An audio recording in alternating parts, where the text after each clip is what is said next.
আসসালামু আলাইকুম। Technique easy এডুকেশনের পক্ষ থেকে নবম দশম শ্রেণীর শিক্ষার্থীদের জানাচ্ছি শুভেচ্ছা। আজকের পর্বে আমরা সংক্ষিপ্ত প্রশ্ন নিয়ে আলোচনা করব। এখন এই যে সংক্ষিপ্ত প্রশ্নগুলো, এগুলো কিন্তু তোমার সৃজনশীলের খ নম্বর অর্থাৎ অনুধাবনের জন্য কিন্তু হয়ে যাচ্ছে। তাহলে আমাদের একসাথে দুইটা পড়া হয়ে যাচ্ছে, তাই না? চলো পড়ি। কি বলছে? পানিকে উভধর্মী পদার্থ বলা হয় কেন? উভ মানে কি? দুইটাই।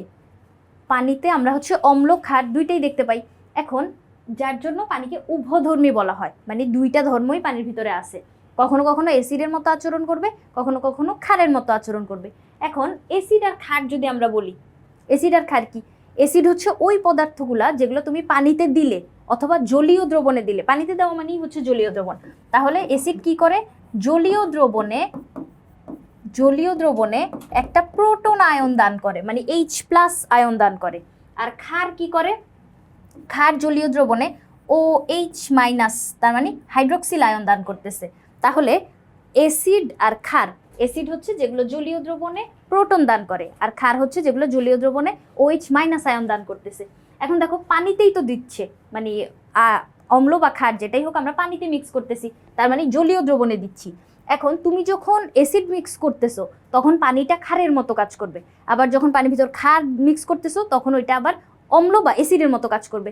তাহলে এই যে দেখো পানি একই সাথে দুইটা কাজ করতেছে, অ্যাসিডের মতোও কাজ করে আবার মাঝে মাঝে ক্ষারের মতোও কাজ করে। এই জন্য পানিকে আমরা কি বলবো?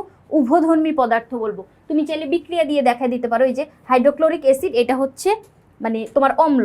তাহলে অম্ল যখন পানির সাথে মিক্স করতেছো তখন পানিটা ক্ষারের মতো আচরণ করতেছে। আবার দেখো এই যে ক্ষার যখন পানিতে মিক্স করতেছি তখন পানি আবার অম্লের মতো আচরণ করতেছে। তখন কি দিল? এই যে OH- আয়ন দিচ্ছে। এই জায়গাটায় আসো, পানিতে দ্রবীভূত কোন গ্যাস জলজ প্রাণীর জন্য প্রয়োজনীয়? এখন পানিতে তো অনেক ধরনের গ্যাসই দ্রবীভূত থাকতে পারে, জলজ প্রাণীর জন্য কোনটা দরকারি? আমরা জানি প্রাণীর শ্বাসকার্য চালানোর জন্য অক্সিজেন প্রয়োজন। তাহলে পানিতে দ্রবীভূত যে অক্সিজেন গ্যাসগুলো, এগুলো জলজ উদ্ভিদের জন্য প্রয়োজন। জলজ প্রাণীরা শ্বাস প্রশ্বাসের জন্য পানিতে দ্রবীভূত অক্সিজেন ব্যবহার করে। কোনো কারণে যদি এই অক্সিজেনের নির্দিষ্ট মাত্রার চেয়ে কমে যায় তাহলে কি হবে? মাছেদের ক্ষেত্রে অথবা প্রাণীর ভিতর আরও যে ছোট ছোট পোকামাকড় থাকে, জুপ্লাঙ্কটন যেগুলো থাকে, ওদের তোমার শ্বাসকার্যে অসুবিধা হবে, বা অক্সিজেন যদি না পায় সেক্ষেত্রে ওরা কিন্তু মরে যেতে পারে। তাহলে এই যে প্রাণী বাঁচতেই পারে না। তারপরে জলজ প্রাণীদের বেঁচে থাকার জন্য 1 লিটার পানিতে কমপক্ষে 5 মিলিগ্রাম অক্সিজেন থাকা দরকারি। এই রেঞ্জটা মনে রাখতে পারো যে 1 লিটার পানিতে মিনিমাম 5 মিলিগ্রাম অক্সিজেন আমাদের লাগবেই। যদি এর চেয়ে কমে যায় সেক্ষেত্রে তোমার জলজ প্রাণীদের ক্ষেত্রে বেঁচে থাকাটা কষ্টকর হয়ে যাবে। এরপরে আসো, কোন প্রক্রিয়ায় পুরোপুরি বিশুদ্ধ পানি পাওয়া যায়?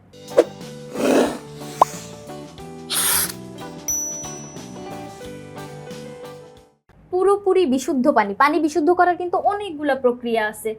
তুমি বিভিন্নভাবে পানি বিশুদ্ধ করতে পারো। কোনো রাসায়নিক পদার্থ ব্যবহার করতে পারো, রাসায়নিক কোনো ট্যাবলেট ব্যবহার করতে পারো, তারপর ছাঁকন পদ্ধতিতে, থিতানো, ফুটানো, অনেক ধরনের পানি বিশুদ্ধ করার পদ্ধতি আছে। কিন্তু আমাদেরকে জিজ্ঞেস করছে পুরোপুরি বিশুদ্ধ পানি, মানে একদম কোনো রোগ জীবাণু থাকতে পারবে না বা কোনো মানে এক্সট্রা এলিমেন্টস থাকবে না।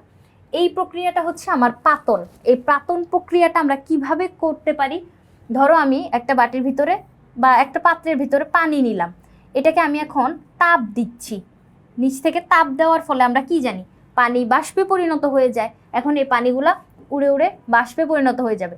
এখন বাষ্প তো উড়ে চলে যাবে, আমাকে এই বাষ্পগুলা উড়ে যেতে দেওয়া যাবে না। আমি ওকে একটা কাচের পাত্রের ভিতর আটকে ফেলাইলাম, মানে এই বাষ্পগুলা গিয়ে কাচের সাথে আটকাবে, বের হয়ে যাবে না। এরপরে এইখানে আমি কিছু বরফের টুকরা রেখে দিলাম, ধরো বরফ রাখলাম। হ্যাঁ, এই বরফের কারণে এই জায়গার অংশগুলা শীতল হয়ে থাকবে না, বাষ্পটা যাচ্ছে উড়ে যাওয়ার সময় এইখান পর্যন্ত এসে থেমে যাবে। থেমে যাওয়ার পরে এখানে যে বরফ এই বাষ্পগুলাকে কি করবে? ঘন করে ফেলবে, ঘনীভূত করবে। তাহলে প্রথমে কি হইলো? বাষ্পায়ন ঘটলো। বাষ্পে পরিণত হওয়ার ঘটনাকে কি বলবো? বাষ্পায়ন। তারপরে এই বাষ্পগুলো এখানে ঘন হয়ে যাচ্ছে, তাই না? আমরা পানির 3টা অবস্থা জানি, কঠিন, তরল আর বায়বীয়। কঠিন পদার্থের অণুগুলো যত কাছাকাছি থাকে, তরলের ক্ষেত্রে কিন্তু অত বেশি কাছাকাছি থাকে না, আর একটু দূরে দূরে থাকে। তারপরে বায়বীয়র ক্ষেত্রে আরও বেশি দূরে দূরে থাকে। ওদের আমরা জানি যে গ্যাসীয় পদার্থের অণুগুলো অনেক বেশি ডিস্টেন্স থাকতে পারে, মানে পুরো জায়গা দখল করার জন্য ওই অণুগুলো অনেক বেশি দূরে দূরে অবস্থান করে। তাহলে যখন তোমার ঘন হইতে যাবে, ঘন হওয়ার ঘটনা যখন বলবো তখন তার উল্টা প্রসেস হবে না? বায়বীয় পদার্থ যতটা ঘন, তরলের ক্ষেত্রে ওই অণুগুলো আরও কাছাকাছি হওয়ার কারণে ঘনত্বটা আরেকটু বেশি। তরল পদার্থে যতটুকু ঘন, কঠিনের ক্ষেত্রে ওদের ঘনত্বটা আরও অনেক বেশি, তাই না? খুবই কাছাকাছি অবস্থান করে। তাহলে এখানে বাতাসটাকে আমি ঘন করে ফেলতেছি, এই জায়গাটাকে আমি বলবো ঘনীভবন। কি বলবো এই প্রক্রিয়াটাকে? ঘনীভবন বলবো। তাহলে বাষ্পায়ন করলাম, ঘনীভবন করলাম, কিভাবে? তাপ দিচ্ছি, বাষ্প হচ্ছে, বাষ্পটাকে ঠান্ডা করে ফেললাম বা শীতল করে ফেললাম, তখন এখানে কি হইলো? এগুলো হচ্ছে তোমার আবার পানির বিন্দুতে পরিণত হবে, যে এখানে বিন্দু বিন্দু পানি জমা হবে। এই বিন্দু বিন্দু পানিগুলাই হচ্ছে আমার পাতিত পানি বা ডিস্টিল ওয়াটার। এগুলো আমরা কখন ব্যবহার করি? যখন ঔষধ তৈরি করতে যাই। আমরা জানি ঔষধ তৈরির ক্ষেত্রে অবশ্যই অনেক বেশি পরিষ্কার পানি লাগবে, অথবা ঔষধ তৈরির জন্য তো আমরা ওখানে বিভিন্ন ধরনের পদার্থ মিক্স করব, কেমিক্যালগুলা মানে অনেক এলিমেন্টস মিক্স করে তো আমরা ওষুধ তৈরি করব। সেক্ষেত্রে অন্য কোনো পদার্থ যখন মিক্স করতে যাই বা রাসায়নিক বিক্রিয়া যখন ঘটাইতে যাই, ধরো তোমরা কেমিস্ট্রি ল্যাবে যদি কাজ করতে যাও, তোমাদের যে প্র্যাকটিক্যাল আছে, তখন দেখবা যে আমরা ডিস্টিল ওয়াটার কিন্তু ব্যবহার করি। কারণ হচ্ছে এই পরীক্ষা নিরীক্ষার কাজে অথবা ঔষধ তৈরির কাজে আমাদের একদম বিশুদ্ধ পানিটা লাগে। তাহলে আমাদের প্রশ্নেই তো জানতে চাইছিল যে পুরোপুরি বিশুদ্ধ পানি কোন প্রক্রিয়ায় পাই? এই পাতন প্রক্রিয়াটা কিন্তু আমি তোমাদেরকে এঁকে দেখাই দিছি, এখানে আমি আর রিডিং করতে চাচ্ছি না। এরপরে চলো পানির পুনরাবর্তন ব্যাখ্যা করো। পুনরাবর্তন মানে কি?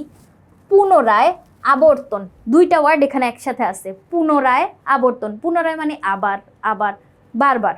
আর আবর্তন মানে হচ্ছে কোনো একটা সাইকেল ধরো ঘুরতেছে, সাইকেল বা চক্র, এটাই হচ্ছে আবর্তন। তাহলে এই পানির পুনরাবর্তন কি বুঝাইলো? পানির পুনরাবর্তন হচ্ছে ধরো যে কোনো জলাশয়ের উপরের যে সারফেসটা, এই যে ধরো একটা পুকুরের উপরের যে সারফেসটা, এইখানে যখন সূর্যের আলো পড়ে না, সূর্যের আলো অনেক তাপে এই পানিগুলো বাষ্পে পরিণত হয়ে যায়। এই যে উড়ে যাচ্ছে, বাষ্প হয়ে যাচ্ছে, কেমন? এই যে বাষ্পে পরিণত হয়ে যাচ্ছে, এই বাষ্পগুলা মেঘ হয়ে যায়, উপরে চলে যায়, উপরে গিয়ে হচ্ছে মেঘ হয়ে যায়। এখন এই যে মেঘ ঘনীভূত হইলে তোমার বৃষ্টি হয়ে নিচে পড়ে। তাহলে বৃষ্টির পানিগুলা আবার গড়ায় গড়ায় তোমার জলাশয়েই কিন্তু আসে, তাই না? দেখো তো, এই যে বাষ্পে পরিণত হইলো, মেঘ হয়ে গেল, এই মেঘগুলা কিছুক্ষণ পরে যখন বৃষ্টি হয়ে ঝরবে, তখন তো এই জলাশয়ে পানিগুলাকে ফেরত পাঠাচ্ছে। তাহলে এই জায়গায় কি হইলো? ওই জলাশয়ের পানি মেঘ হইলো, আবার বৃষ্টি আকারে পড়ে আবার জলাশয়ে আসলো, এভাবে কিন্তু সাইকেলটা চলতেই থাকে, পানি এভাবে চক্রাকারে বারবার ঘুরতে থাকে। তাহলে এটাই হচ্ছে পানির পুনরাবর্তন বা পানির চক্র বলি না আমরা, ছোটবেলা পানির চক্র কিন্তু পড়ছো তোমরা। তাহলে এই পানির চক্রটাই হচ্ছে আমাদের পানির পুনরাবর্তন। এরপরে আসো, পৃথিবীর বায়ুমণ্ডলের গড় তাপমাত্রা মাত্র 1 ডিগ্রি সেলসিয়াস বৃদ্ধি অত্যন্ত গুরুত্বপূর্ণ। কেন?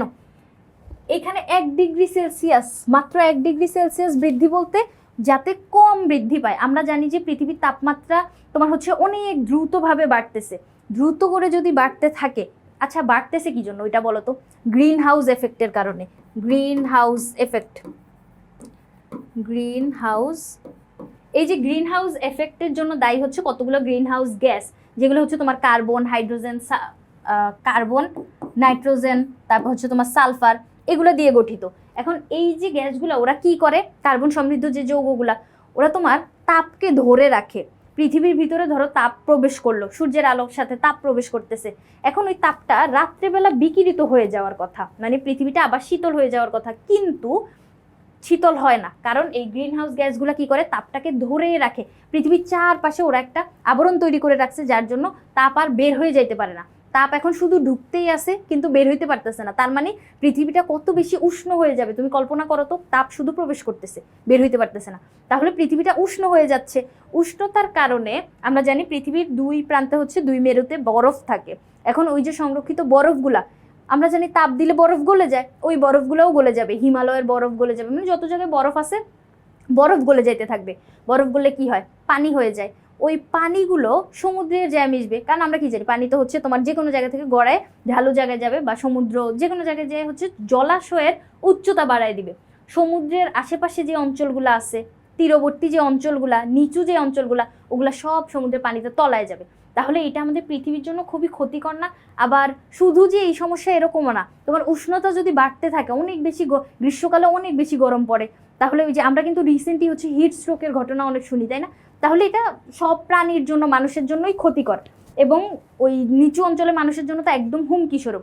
সেক্ষেত্রে পৃথিবীর তাপমাত্রা আমাদেরকে নিয়ন্ত্রণে রাখতে হবে। কি করতে হবে? যানবাহনের যে কালো ধোঁয়াগুলা বা যেখান থেকে কার্বন সমৃদ্ধ যৌগ তৈরি হয়, ওই জায়গাগুলোর ব্যবহার কমানো বা বিকল্প কোনো একটা পথ খোঁজা, এগুলো হচ্ছে আমরা করতে পারি, মানে গ্রিন হাউস গ্যাসগুলোকে কমায় আনতে পারি যাতে গ্রিন হাউস এফেক্ট না হয়। তাহলে বিজ্ঞানীরা এটাই বলতে চাইছে যে পৃথিবীর বায়ুমণ্ডলের গড় তাপমাত্রা মানে মোট মিলায়ে মাত্র 1 ডিগ্রি সেলসিয়াস বৃদ্ধি অত্যন্ত গুরুত্বপূর্ণ, মানে যাতে খুব অল্প করে বৃদ্ধি পায়, অনেক বেশি বৃদ্ধি পাচ্ছে অলরেডি, যেটা আমাদের জন্য হুমকি স্বরূপ। যাতে এই হুমকির মুখোমুখি আমাদের হইতে না হয়, অল্প একটু বৃদ্ধি, তার মানে 1 ডিগ্রি বৃদ্ধি করাটা দরকার। মানে বৃদ্ধি তো হবেই, এটা আমরা যে মানে শিল্পায়ন যে ঘটতেছে বা পৃথিবী যে আরো উন্নত হচ্ছে, এই জন্য তো আমাদের শিল্প কারখানা, তারপর নতুন নতুন আবিষ্কার এগুলো দরকারি। কিন্তু এই জন্য কিন্তু আমরা যেখানে বসবাস করতেছি, আমাদের যে মানে মাদার আর্থকে তো আর নষ্ট করতে পারি না, যার জন্য তাপমাত্রা বৃদ্ধিটা 1 ডিগ্রি করে হওয়াটা দরকারি। মানে আমাদের হচ্ছে কমায় আনতে হবে, তাপমাত্রা বৃদ্ধির যে হারটা ওটা কমায় আনতে হবে, এটাই বলতে চাইছে। তাহলে দেখো এই যে সহজ কথাবার্তাগুলো আশা করি বুঝাইতে পারছি। পরবর্তী পর্ব দেখার আমন্ত্রণ রইল। ধন্যবাদ সবাইকে।